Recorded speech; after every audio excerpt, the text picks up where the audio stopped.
விளாத்திக்குளம் சட்டமன்ற தொகுதியில பல்வேறு திட்டங்களை நிறைவேற்றிக்கிறோம். உத்தமர் ஓமுந்துரார் திருவுருவப்படம் சட்டமன்றத்தில் நானே திறந்து வைத்தேன். அவருக்கு அரசு விழா எடுக்கப்படும் என்ற அறிவிப்பு கொடுத்து அரசு விழா எடுக்கிறோம். விளாத்திக்குளத்தில் இசை மாமேதை நல்லப்ப சுவாமிகள் நினைவு சின்னம் அதிமுக ஆட்சியில் அமைக்கப்படும். எட்டயபுரத்தில் உள்ள ஒமுரப்புலவர் நினைவிடத்தில் ஆண்டுதோறும் அரசு விழா ஏற்பாடு செய்து மாவீரன் வீரபாண்டிய கட்டபொம்மன் திருவுருவச் சிலையை சென்னையில் அமைப்பிற்கு இடஒதுக்கி பூர்வாங்க பணிகள் மேற்கொள்ளப்பட்டது அதிமுக ஆட்சியில். இந்த பகுதி வறண்ட பூமி. இன்றைக்கு விளாத்திக்குளம் ஒரு வறண்ட பூமி.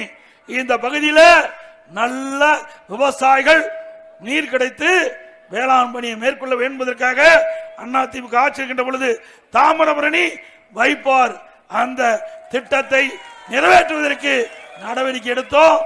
நில எடுப்பு பணியெல்லாம் மேற்கொள்ளிட்டு இருந்தோம்.